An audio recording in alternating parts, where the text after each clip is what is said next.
Saya mengambil tema tentang musuh, mengatasi musuh, menaklukkan musuh, menghadapi musuh, begitu. Kalau ada umat Buddha, tokoh Buddhis, penceramah Buddhis, para biku, para pandita atau yang lain berbicara tentang mengatasi musuh, membasmi musuh, menaklukkan musuh, meskipun bukan umat Buddha, umat yang beragama lain, pasti mempunyai persepsi yang hampir sama. Pasti menangkap arti itu dengan persepsi yang hampir sama, meskipun bukan umat Buddha. Apa persepsi mereka?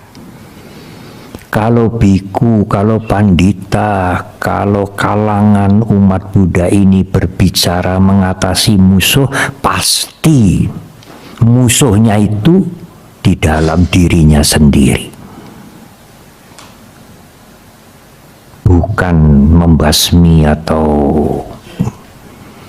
menghancurkan musuh di luar, bukan. Nek wong Buddha kuwi ngomong musuh, mesti musuhe nang jero awake dhewe. Hampir semua orang begitu. Benar. Malam hari ini saya juga berbicara musuh di dalam. Karena sebenarnya yang membuat permusuhan di luar itu ya berasal dari dalam. Batin yang tidak tentram itulah yang membuat kita bermusuhan dengan orang lain. Permusuhan, pertengkaran, ya dalam skala yang besar termasuk peperangan, itu kan dimulai dari dalam diri kita. Kalau Anda membaca piagam UNESCO,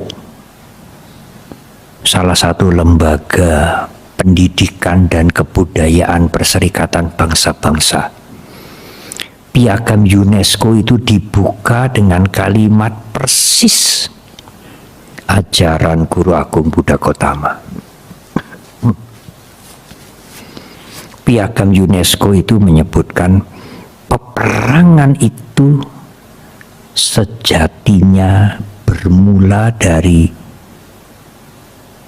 pribadi tiap-tiap orang. Peperangan itu sebenarnya dimulai dari dalam diri manusia. Itu piagam UNESCO. Persis seperti ajaran Guru Agung kita. Semua perilaku kita itu bersumber dari pikiran kita sendiri. Dan perilaku kita itu memberikan dampak sosial kepada masyarakat karena kita tidak hidup sendiri. Saya mengutip kali ini dari Dhammapada yang dalam bahasa Pali disebutkan akodena jine kodang asadung saduna jine kadariang danena sajena likawadinanti. Akodena jine kodang, taklukan, tundukkan kemarahan dengan tanpa marah. Asadung saduna jine, tundukkan kejahatan dengan kebaikan. Kejahatan yang mana yang harus ditundukkan? Ya yang di dalam ini. Kemarahan mana yang harus diberantas, yang harus diselesaikan? Ya kemarahan yang di dalam itu. Jine kadariang danena, tundukkan kekikiran dengan suka memberi. Sajena likawadinang, tundukkan kebohongan, kemunafikan dengan sajak kejujuran. Nah, semua yang disebut tundukkan itu ya di dalam, bukan menundukkan orang lain ya.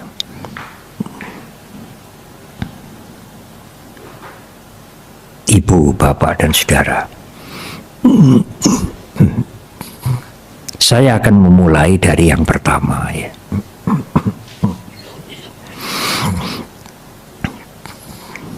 Saya berusaha untuk tidak berbicara terlalu panjang, dan mungkin juga tidak perlu tanya jawab. Karena apa? Karena angkringan-angkringan itu sudah menunggu.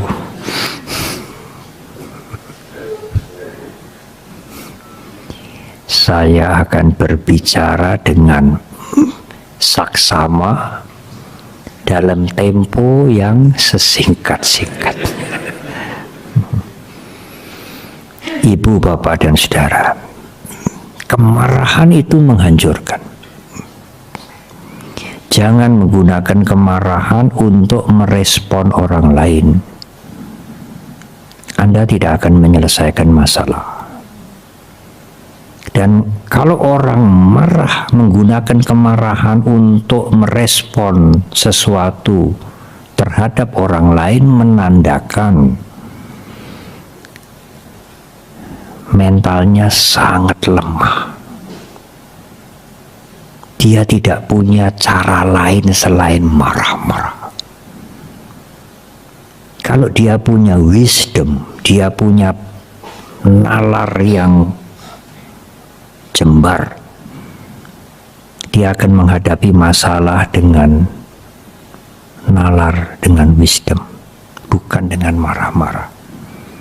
Tapi kalau nalar, kalau wisdom dia tidak punya, ya marah-marah yang keluar. Wong punyanya hanya marah-marah. Alangkah rendahnya, alangkah lemahnya.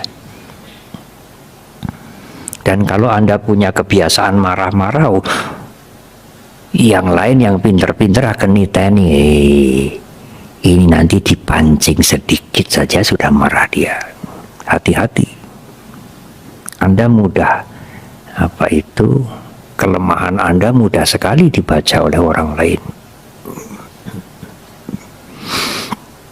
Dalam psikologi modern, marah-marah itu sakit jiwa. Sedih juga sakit jiwa. Khawatir, takut sekali, jangan-jangan kayak begini, juga sakit jiwa. Enggak apa-apa, wajar, tapi harus sembuh. Kalau saya pilek, perutnya sakit, berak-berak ya, mencret-mencret, sakit, harus sembuh. Bantai kalau nggak sembuh, beraknya berbulan-bulan, ini melintir-melintir, ini pendak malam terus begitu. Nah, namanya kelainan. Ada kelainan di sini, di sini. Ora podo karo liya-liyane, ada kelainan, perutnya ada kelainan. Kalau saudara sedih terus, was-was terus, ngamuk-ngamuk terus, hampir tiap hari, oh ini sudah kelainan jiwa. Bahaya itu sulit sembuhnya. Kalau masih sakit jiwa, bisa sembuh. Jadi marah itu sudah termasuk sakit jiwa. Sedih juga sakit jiwa. Khawatir juga sakit jiwa. Iri hati juga sakit jiwa. Itu bukan damai, itu di psikologi modern. Kalau ada yang pernah jadi mahasiswa atau sarjana psikologi, begitulah. Dan harus sembuh. Kalau tidak disembuhkan, nanti jadi lain. Kelainan jiwa. Orang senyum-senyum, tertawa saja juga hanya sementara toh. Nah kalau senyum-senyumnya, tertawanya terus-menerus, tidak ada yang lucu, ini sudah kelainan jiwa ini. Jangan marah. sama sekali tidak ada gunanya. Bukan berarti tidak boleh bersuara keras ya. Suara keras belum tentu marah. Marah itu didorong oleh emosi, oleh kebencian, bukan untuk sikap mendidik. Kalau untuk sikap mendidik, memperbaiki, tidak bisa disebut marah. Karena itu marah itu bukan sesuatu yang tampak, tetapi apa yang mendorong dia itu untuk bersikap begitu.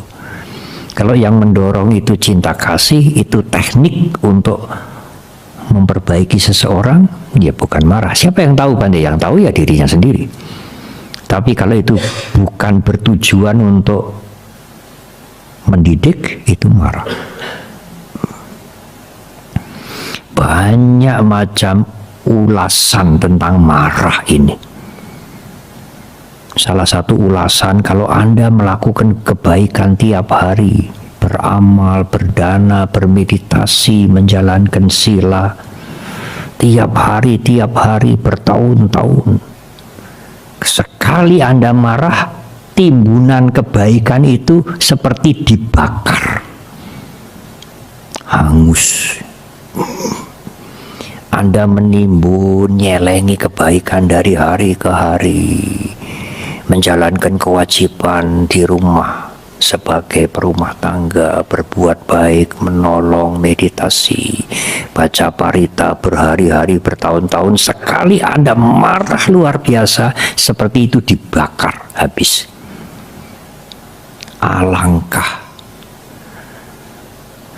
Alangkah ruginya kalau marah.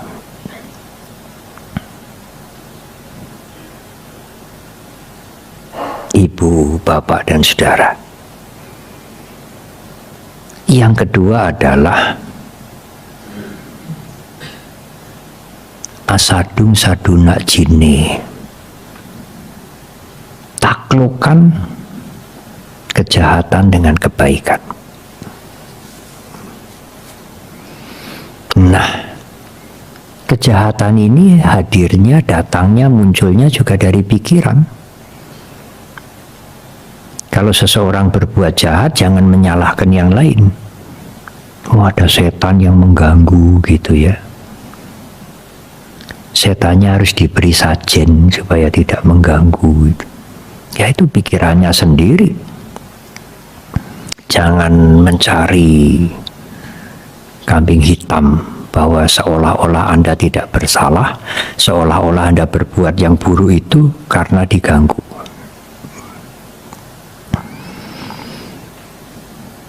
Satu saat, ibu, bapak, dan saudara, kalau saudara mau mengambil keputusan, jangan mengambil keputusan saat emosi, saat marah. Keputusannya sering tidak tepat karena Anda memutuskan dengan tidak bijak. Marahnya itu dileremkan dulu. Kalau bisa ya biar meditasi dulu sore ini. Nanti kemarahannya itu, gregetannya itu dipikirkan lagi nanti malam setelah meditasi. Nah, kalau tidak bisa meditasi bagaimana, Bante? Tidur dulu. Besok dipikir lagi. Nah, besok pagi setelah selesai mandi kita pikir lagi, keputusan bisa beda banget. Lain seperti yang kita angen-angen kemarin sore. Tidak usah begitu. Beda sekali karena semalam kita sudah rileks, sudah tidur. Jadi sorenya itu begini begitu. Begini harus begini, kita diinjak-injak, kita tidak dihargai. Saya harus begini, harus begini. Kalau tidak meditasi ya tidur dulu aja. Besok pagi-pagi bangun, habis mandi pagi, rileks. Gimana? Nggak usah. Marahi perkara nanti kalau kita melakukan begitu ya. Hilang sendiri. Itu salah satu cara untuk mendinginkan kemarahan. Syukur kalau Anda melatih meditasi. Kalau tidak, ya paling tidak tidur dulu. Ibu, bapak, dan saudara, saya ingin cerita saja. Saya sampaikan cerita ini waktu peringatan Magha Puja di Mundilan kemarin. Menaklukkan kejahatan dengan kebaikan. Ceritanya agak kuno, tetapi kasus itu bisa terjadi di dalam rumah tangga, di pekerjaan, dengan teman sekarang, meskipun tidak persis seperti kasus di zaman kuno ini. Dahulu ada seorang raja kecil namanya Dirgeti. Dia punya anak namanya Dirgahayu. Suatu ketika Raja Dirgeti ini diserang oleh raja besar, kalau tidak salah namanya Brahmadatta, kalah. Dirgeti dipotong kepala, dibunuh. Anaknya Dirgahayu, Pangeran Dirgahayu itu lolos mengungsi masuk hutan. Berguru ke guru-guru Dharma, kemana-mana melatih diri.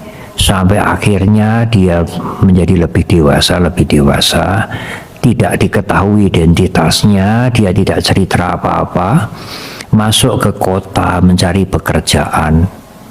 Bagaimanapun apa yang dia lakukan, akhirnya dia bisa diterima menjadi prajurit istana. Istana dari Brahmadatta yang dulu memotong leher ayahnya, merebut kerajaan ayahnya. Anaknya cerdas, rendah hati, dan cekatan, smart ya. Kariernya naik, akhirnya sampai menjadi pengawal pribadi raja. Yang raja itu dulu membunuh ayahnya. Tapi dia profesional melakukan tugasnya dengan baik. Emosinya, kebenciannya dia bisa redam. Itu salah satu manfaat meredam emosi, kebencian, kariernya naik. Suatu hari raja itu berburu, zaman dulu berburu kijang, berburu babi hutan. Ajudannya ini ikut sampai tersesat. Hari mulai gelap dan rajanya juga capek. Duduk di bawah pohon, tidak ada pengawal yang lain, hanya Dirgahayu. Raja itu tertidur di pangkuan ajudannya.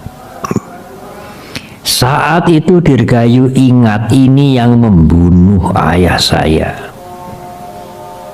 Yang ayah saya hanya karena raja kecil, keserakahan dia mengambil kerajaan ayah saya. Sekarang tiba waktunya saya akan membalas dendam untuk membunuh dia. Tidak ada orang lain, hanya berdua. Dia menghunus pedangnya untuk menusuk Brahmadatta. Tetapi begitu dia menghunus pedang itu, dia ingat pesan ayahnya sesaat sebelum menghembuskan nafas terakhir. Anakku, jangan melihat terlalu jauh, jangan melihat terlalu dekat. Jangan nodai pesanku ini. Gemetar dia. Jangan melihat terlalu dekat, artinya oh ini musuh bebuyutan, harus dihabisi. Jangan melihat terlalu jauh, kalau dia saya bunuh, saya jadi raja. Itu melihat terlalu jauh.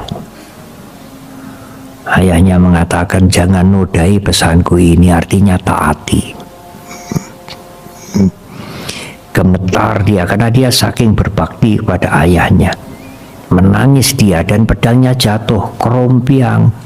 Brahmadatta bangun. Apa yang akan kamu lakukan? Dirgahayu cerita, saya Dirgahayu. ayah saya yang Anda bunuh, yang Baginda bunuh, ayah saya Dirgeti. Kenapa kamu tidak jadi membunuh saya? Ayah saya berpesan, jangan melihat terlalu dekat, jangan melihat terlalu jauh. Saya, Baginda Tuanku Raja, menaati amanat ayah saya. Apa yang terjadi? Brahmadatta sangat berterima kasih. Kalau Dirgayu tidak mengingat pesan ayahnya, sudah mati dia. Tidak ada orang lain. Dan kalau rajanya mati, Dirgayu menjadi raja. Brahmadatta sangat berterima kasih. Kemudian mengatakan, Dirgayu, aku sudah tua. Aku ingin memberikan kerajaan ini kepadamu sebagai, ya dengan kalimat yang kasar, menebus kesalahanku membunuh ayahmu. Oh, Dirgayu sangat bahagia. Dirgayu menjadi raja tanpa membunuh musuh bebuyutan ayahnya. Asadum saduna jine, tundukkan kejahatan dengan kebaikan. Masa ada Bante kasus seperti itu sekarang? Kasusnya tidak persis, tetapi masalahnya hampir-hampir sama dengan itu. Dendam di dalam keluarga, dengan teman, dengan famili, dengan yang lain-lain. Kalau Anda membalas juga dengan kejahatan, kejahatan tidak akan berhenti dibalas dengan kejahatan. Kekerasan tidak akan berhenti dibalas dengan kekerasan. Kalau Anda menghadapi kekerasan dengan cinta kasih, maka kekerasan berhenti. Mengapa Dirgayu bisa berhasil menjadi raja? Karena tidak membunuh Brahmadatta. Mengapa dia sampai tidak membunuh Brahmadatta? Karena dia sudah bisa membunuh kebencian di dalam dirinya sendiri. Dia bisa menaklukkan niat jahat untuk membunuh di dalam dirinya. Dia bisa taklukkan. Berguna untuk dia, juga berguna untuk yang lain. Tidak ada korban yang dibunuh. Karena niat untuk membunuh, dia atasi. Dia atasi sendiri, tidak jadi membunuh. Sehingga tidak ada orang yang terbunuh. Dan dia mendapatkan manfaat yang luar biasa, yang dia tidak pikir sebelumnya bahwa kerajaan besar itu akan diberikan kepada dia dan dia menjadi raja tanpa membunuh. Kuncinya adalah dia sudah membunuh kebencian di dalam dirinya sendiri dulu. Dia bisa menaklukkan yang lain. Jadi kalau kita menaklukkan diri kita, sebetulnya otomatis kita bisa menaklukkan orang lain.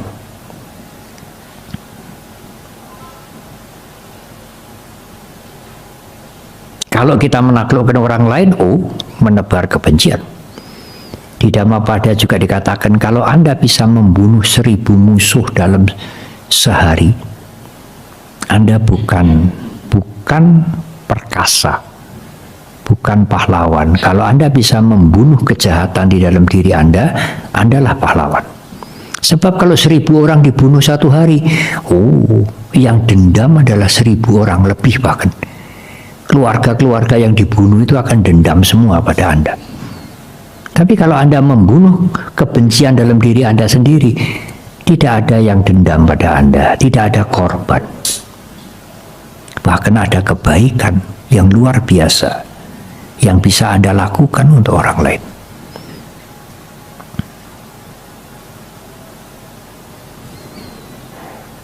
Jine kadariang danena, tundukkan kekikiran dengan suka memberi. Ini mesti diri sendiri ya Bante. Kalau dirinya kikir, cobalah kita mulai berdana, memberi, membantu. Ya tidak usah besar-besar, semampunya. Nanti lama-lama kan menjadi kebiasaan baik untuk membantu. Iya, tetapi juga bisa menundukkan orang lain. Kalau kita menundukkan kekikiran diri kita sendiri, kita bisa menundukkan orang lain juga loh.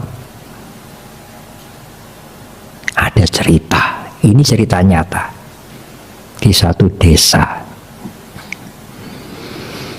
Di sini umumnya di kota juga, kalau ada acara apa sajalah, mendak kematian orang tua, mau perkawinan, pindah rumah itu selamatan, kenduri.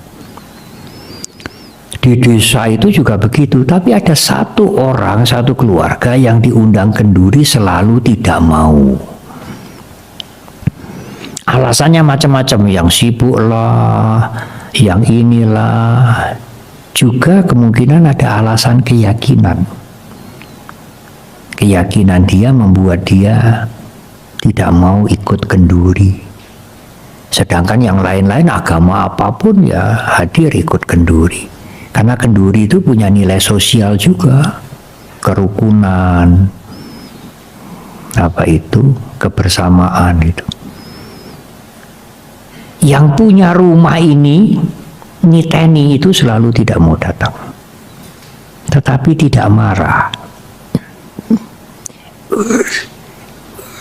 Dia selalu menyuruh pembantunya atau kadang-kadang dia sendiri ngantri. Kalau di tempat saya namanya berkat. Berkat itu ya itu tadi, tumpeng dan lain-lain itu dibungkus dengan daun jati, namanya berkat. Yang tidak datang itu diantri berkat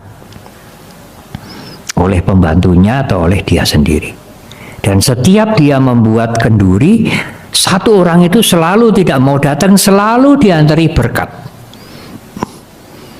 Dia tidak mengatakan, itu tidak mau bersosialisasi, itu dikucilkan saja itu, itu nggak mau serawong dengan yang lain, itu bucengli itu ya.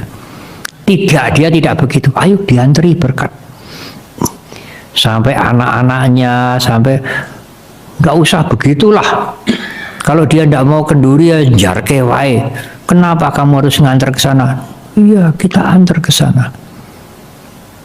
Kita menunjukkan sikap yang baik sering.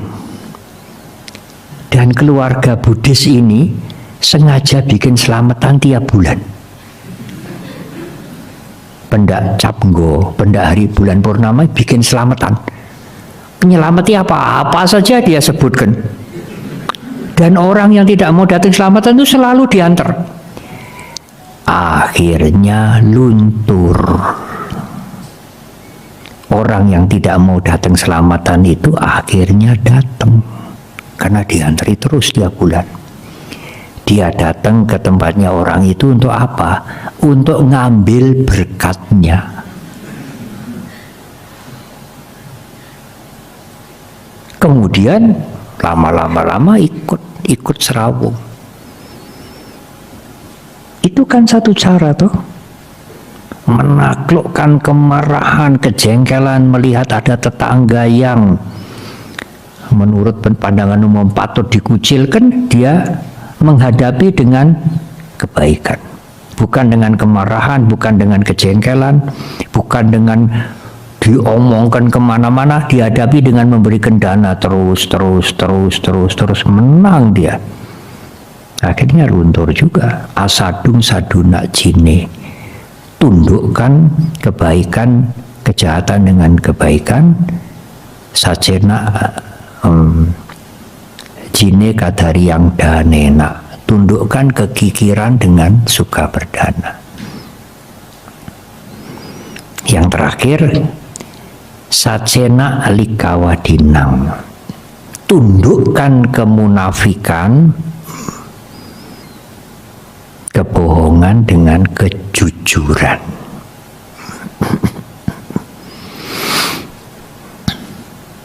Nah, ini tentu kepada diri sendiri dulu. sekarang ini mungkin 1 bulan sudah lewat, di Kompas pernah ditulis pemalsuan karya ilmiah itu tidak hanya S1, S2 tapi sampai ke guru besar. Jadi kalau dosen ingin diangkat menjadi guru besar itu harus punya prestasi ilmiah, membuat tulisan, buat tulisan yang dimuat di jurnal dan lain-lain. Itu bisa ndandake komplit sehingga diangkat menjadi profesor. Itu dimuat di Kompas tertulis. Saya jarang membaca Kompas online. Iya, memprihatinkan. Tetapi UNESCO membuat survei dari 62 negara, survei tentang literasi, kesenangan atau kecenderungan rakyatnya untuk belajar dengan membaca. Nah, dari 62 negara yang disurvei ini, kesenangan orang untuk membaca itu Indonesia nomor 61.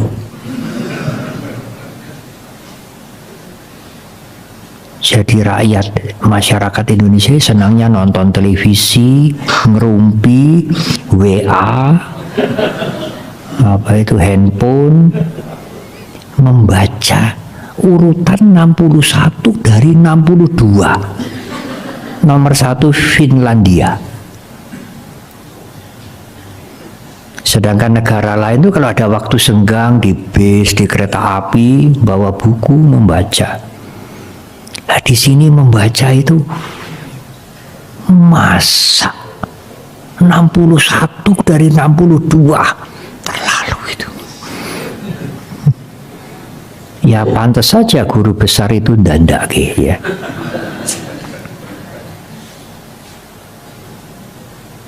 Satcena alikawadinam. Tundukkanlah kepalsuan, kemunafikan, kebohongan dengan sajak, jujur.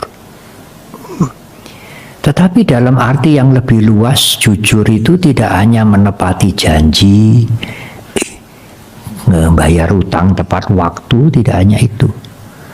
Jujur itu adalah konsistensi juga. Kalau Anda punya kejujuran, sikap Anda adalah akan konsisten. Dan konsistensi itu membentuk integritas Anda. Integritas tidak bisa dibentuk 1-2 hari, 1-2 tahun, tetapi bertahun-tahun. Teguh memegang prinsip yang baik tentu. Teguh memegang kejujuran. Tidak ngapusi, tidak mencuri. Bagaimanapun juga ada kesempatan, tidak.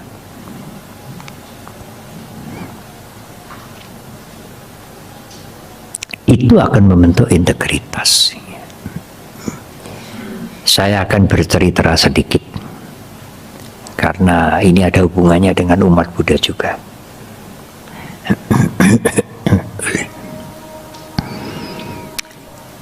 Tidak hanya di umat Buddha, di kalangan yang lain, yang boten-boten itu juga ada. Di Buddhis juga ada. Lalu bungkusnya itu baik, tapi isinya itu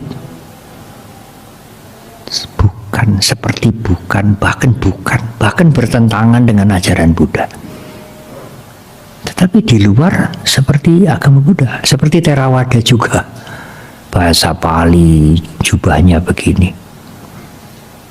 Ya, tren itu ada di mana-mana. Lah itu menarik terutama generasi muda.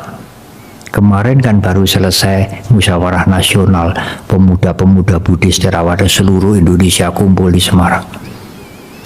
Salah satu tuntutan orang muda itu freedom, kebebasan. Karena bebas itu hak asasi. Kami ini ikut organisasi Buddhis Theravada ini jangan dikekang, jangan dilarang ini, dilarang itu. Kami mau bebas. Anak muda kan begitu. Saya mengatakan ya silahkan, saya diminta untuk memberikan arahan. Tapi ada dua macam kebebasan. Bebas mengikuti hawa nafsu atau bebas dari pengaruh dari kekuasaan hawa nafsu. Kalau Anda bebas mengikuti hawa nafsu tanpa batas, oh ya tidak karu-karuan. Apakah itu kebebasan? Kenapa kami tidak boleh ke sana, tidak boleh ke sini? Hei, sekarang yang ketoke Buddhis tapi dalamnya bukan Buddhis. Nah, kami sebagai biku, sebagai orang tua ini melihat anak-anaknya patria itu, ya kami akan melindungi mereka. Kalau Anda hidup di desa, kalau anak ayam itu kutok ya, mau disamber elang itu, induknya akan kruk kruk kruk kruk kruk gitu toh, mencari toh. Ya kalau kami merasa ini anak-anak kami ini harus dilindungi supaya tidak disamber elang ya. Harus saya mengatakan kepada mereka, harus ada konsistensi, itu termasuk saja kejujuran. Anda sudah komitmen untuk ikut organisasi Patria ini, ya Anda harus dengan kehendak sukarela, Anda harus dalam bahasa saudara kami umat Islam berkhidmat, setia kepada organisasi yang Anda masuki karena Anda sukarela masuk ke situ, tidak ada yang memaksa. Tapi kalau Anda ingin bebas sebebas-bebasnya, ya jangan di situ. Sama seperti pria, wanita, tua, muda, anak-anak, kaya, miskin menurut Dhamma, semua orang ini sama, terdiri dari 5 kanda. Jasmani, perasaan, ingatan, pikiran, kesadaran. Sama. Karena pria wanita itu sama menurut Dhamma, 5 kanda, apakah boleh suamimu, suamiku, suamiku ya suamimu, istrimu, istriku, istriku ya istrimu, karena podo toh? Apa boleh begitu? Dhamma mengajarkan kesetiaan kepada pasangan. Itu juga ajaran Dhamma. Kalau Anda menjadi anggota satu organisasi, Anda harus punya kesetiaan dengan organisasi itu. Kalau Anda tidak cocok dengan organisasi itu, ya silahkan pindah. Anda punya pasangan, lalu aku ingin ambil pasangan yang lain. Ini kebebasan kok, hak asasi. Lebih baik Anda bercerai saja. Kalau Anda mau pilih dengan pasangan yang lain, kan begitu. Nah, saya menyampaikan ini, ya saya perlu menyampaikan di Solo juga, karena ya siapa tahu, ya umat Buddha utamanya atau yang senang Dhamma, ada yang ngaku-ngaku, oh ini Theravada, agama Buddha gitu ya. Bahasanya juga Pali, bikunya begini, nanti dulu. Mereka juga mengatakan kan ini sama Bante, kenapa dilarang? Nanti dulu. Karena ajarannya itu ada yang bertentangan frontal. Kalau Sang Buddha mengajarkan anatta, kelompok itu mengajarkan nibbana itu atta. Yang sejati yang berada di dalam diri ini. Masa itu ajaran Sang Buddha? Dia mengatakan ini kan Theravada esoterik. Enggak ada Theravada esoterik. Mungkin di Tibetan, di Mahayana ada, di Theravada tidak ada. Di Anguttara Nikaya, di Mahaparinibbana Sutta, Sang Buddha mengatakan, aku mengajarkan Dhamma ini untuk semua orang, terbuka untuk semua orang, bisa dipahami semua orang. Aku tidak mengajar Dhamma seperti guru yang mengepalkan tangan merahasiakan sesuatu hanya untuk orang-orang tertentu. Tidak ada esoterik. Theravada tidak ada. Di kitab suci tidak ada. kitab suci bisa diubah. Itu demokrasi liberal. Jadi orang Barat itu kalau ada seseorang mengaku Buddhis lalu punya pandangan yang berbeda banget dengan kitab suci, itu hak asasi gitu ya. Kalau saya berpandangan dengan kitab suci itu ortodok gitu ya. Ya kalau kitab suci diubah, lalu pakem kita kemana? Bukan ditafsir, diubah.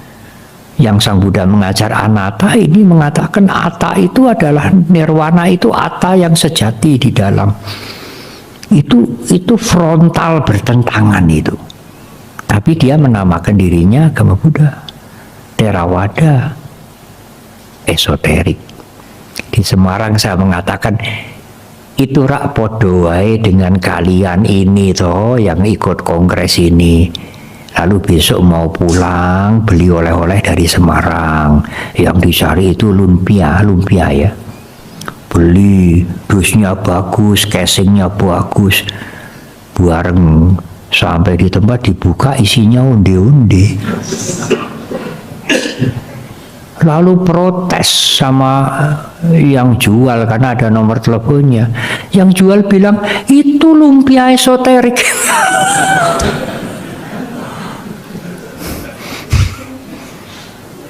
Ya seperti itulah kasus-kasus yang sekarang ini muncul. Ya siapa tahu nanti di antara saudara yang di Solo ini ada yang sampai ya, cerita itu ada yang sampai, atau mungkin kelompok itu datang kemari itu.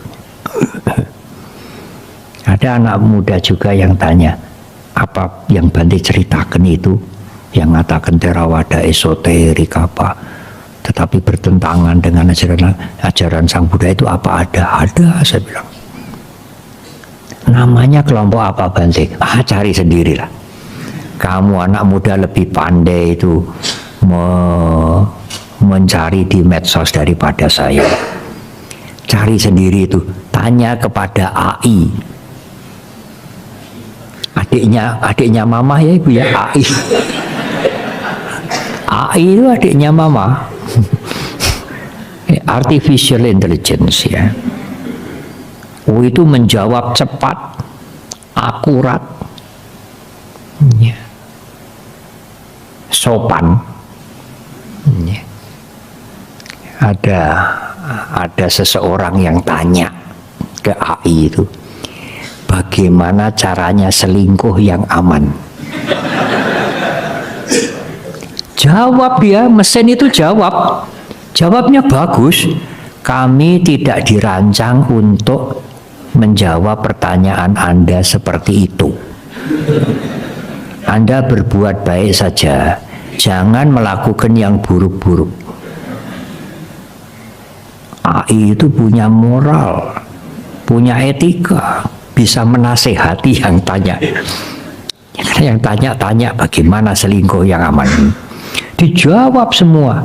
Nah kalau Anda mau tahu yang Bante Panya tadi ceritakan Theravada esoterik itu ada apa tidak, tanya sama AI itu, nanti dia menjawab. Nah, Ibu, Bapak dan Saudara, ya terutama saya ingin berbicara kepada umat Buddha, terutama yang generasi muda juga. Kalau Anda sudah committed, punya komitmen menerima Buddha Dhamma Sangha Triratna sebagai guidance, sebagai guide, memberikan guidance pada Anda, memberikan tuntunan, ya Anda harus konsisten kepada guru yang sudah Anda terima sebagai penuntun. Bukan persoalan saya ingin bebas sebebas-bebasnya, tapi kalau Anda mau begitu ya boleh, tidak ada yang mengekang. Ya, tetapi ya risiko nanti dari sikap Anda itu ya Anda akan memetik risiko Anda sendiri. Kalau anak muda itu ingin bebas sebebas-bebasnya, ya dulu kita juga begitu. Ya. Saya sampaikan kepada mereka tidak ada yang bebas tanpa batas. Anda juga mempunyai norma di keluarga di mana Anda dilahirkan, di kantor di mana Anda bekerja, di lingkungan di mana Anda hidup. Anda tidak bisa bebas menurut keinginan hawa nafsu Anda sendiri. Pada hakikatnya tidak ada bebas yang tanpa batas. Bebas yang absolut itu tidak ada. Kalau Anda mau ya boleh, tapi risiko tanggung sendiri. Ada traffic light merah, kuning, hijau. Merah harus berhenti. Itu Anda tidak bebas. Saya mau bebas merah, saya mau jalan sendiri. Ya boleh, tapi ada risikonya. Anda ditabrak dari kanan kiri. Anda bisa celaka, dan yang celaka bukan Anda sendiri. Kalau Anda ditabrak dari kanan kiri, itu macet berapa panjang, memberikan akibat sosial yang buruk. Anda senang tidak senang ya harus terima kesepakatan merah berhenti, kuning pelan-pelan, hijau jalan. Jadi tidak bisa bebas, Bante. Ya kalau mau bebas terserah. Risiko tanggung sendiri. Karena kita hidup bersama. Kita membutuhkan yang lain juga. Nah, seperti itulah Ibu Bapak dan Saudara, 4 hal yang ingin saya sampaikan pada malam hari ini. Sudah 1 jam mungkin saya berbicara. Saya harus mengakhiri ulang tahun ke-21 Wihara Dhammasundara. Akodena jine kodang, mari menundukkan kemarahan di dalam dengan tidak marah. Banyak sekali manfaat untuk tidak marah. Meskipun kita tentu harus belajar. Kalau modalnya baru sedikit ya bisa tidak marah, tapi nanti kalau sudah kentekan modal, marahnya keluar karena tidak punya modal lain untuk menghadapi masalah itu. Ya. Asadung saduna jine, tundukkan kejahatan dengan kebaikan. Anda akan mendapat manfaat dan orang lain akan mendapatkan manfaat. Memang kita menundukkan diri kita sendiri, tapi dengan menundukkan diri kita, kita bisa menundukkan orang lain. Kalau kita tidak bisa menundukkan diri kita sendiri, jangan harap Anda bisa menundukkan orang lain. Jine kadari yang danena, tundukkan kekikiran dengan berdana. Kita memperbaiki diri kita yang kikir dulu dengan berdana. Otomatis orang lain yang kikir nanti akan hilang kekikirannya. Karena sikap kita yang generous, sikap kita yang suka memberi.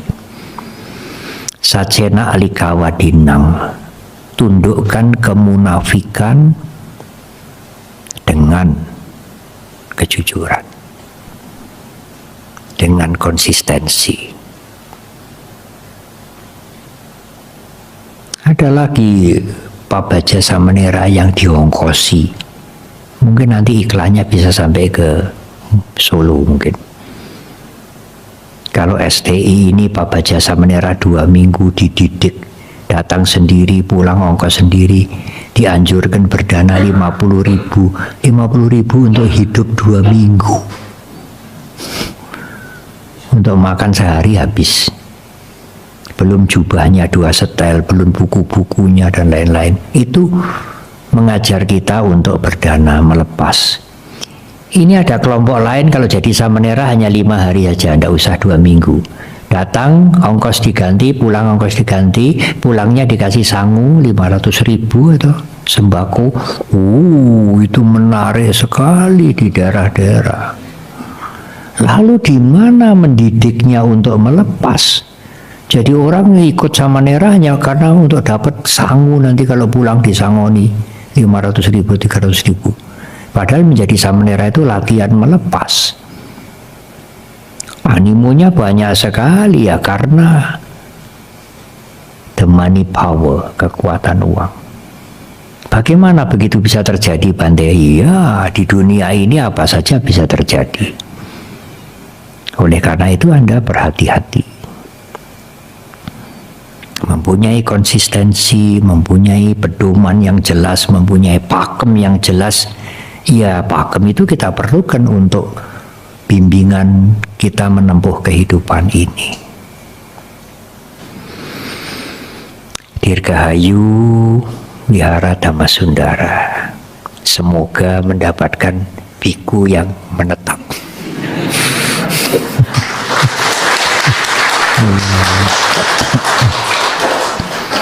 Tidak usah menetap lah ya. Tetapi kalau sering-sering ke sini sama saja. Saya di Mendut ini ya tidak menetap. Tapi sebelum pandemi itu hampir di Wihara Mendut mungkin 10 hari dalam sebulan. Tapi setelah pandemi ya sepanjang hari di Mendut. Waktu pandemi dan setelah pandemi ini juga berkurang. Kegiatan-kegiatan saya berkurang ya. Jadi kalau tiap-tiap bulan sering para biku datang ke sini memberikan pembinaan, tinggal 2 hari, 3 hari, kemudian datang yang lain ya hampir sama. Ya. Semoga wihara ini tetap memberikan manfaat, bukan hanya manfaat untuk umat Buddha, tetapi manfaat untuk masyarakat. Ya. Semoga semua makhluk berbahagia. Terima kasih.